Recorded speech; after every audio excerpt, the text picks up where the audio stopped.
Mom, gunman would pretty much lose it on police shootings. By Robert Jacklin, The Associated Press. The mother of the man who shot and killed 3 law enforcement officers in Baton Rouge said her son would pretty much lose it when he heard about a black man being shot by police in what he considered an unlawful manner.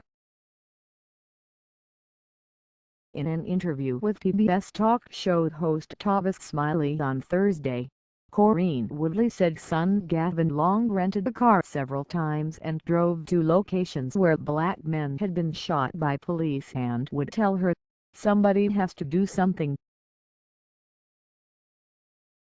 Police gunned down Long, a 29-year-old black man from Kansas City, Missouri, after he shot and killed 3 officers and wounded 3 others during a shootout Sunday.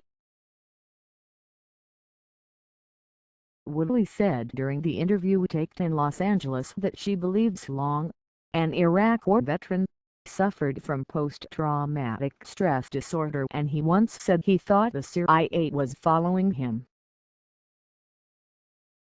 She brought a letter she said he received from the Department of Veterans Affairs denying her son's request for treatment of PTSD in 2013 on grounds that the disorder wasn't related to his military service.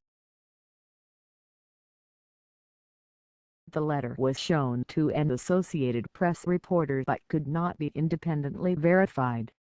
Long spent 5 years in the Marine Corps. He served 1 tour in Iraq before being honorably discharged.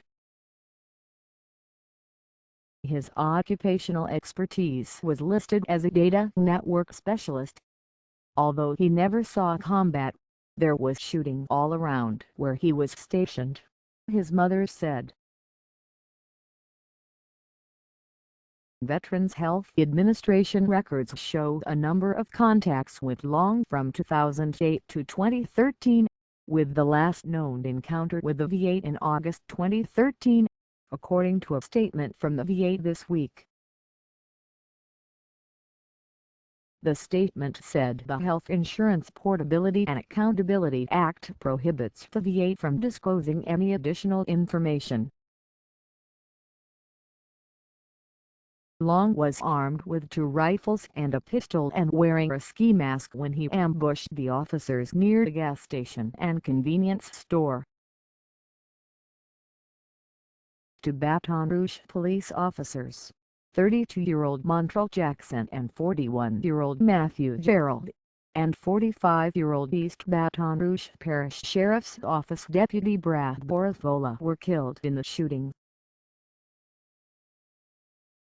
"My heart bleeds for the families of the officers, more so than Gavin," his mother said. "I know Gavin. I know he did it. He didn't see any way out from the vicious killings from the police officers. He actually felt that was the only thing he could do to help the situation." She also brought 2 diaries she said her troubled son wrote, one in 2014 and one in 2015, that include rambling thoughts on philosophy, religion and politics. At one point, he wrote, "If you are not going to let me live, then you are going to have to kill me." The diaries are in addition to a self-described, handwritten manifesto that an Ohio man says was emailed to him by Long less than an hour before the shootings.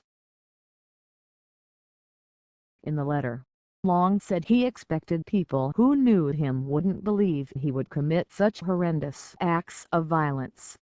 He wrote that he viewed his actions as necessary to create substantial change within America's police force. Photographs of the 3-page letter show it was signed by Cosmo, the first name of an alias used by Long, and the pictures were attached to an email sent from a Google address that Long used. The Associated Press obtained the photographs of the letter Wednesday from Yarima Karama, a Columbus, Ohio, musician who said he didn't know Long personally but received several emails from him after Long began commenting on Karama's YouTube videos in March.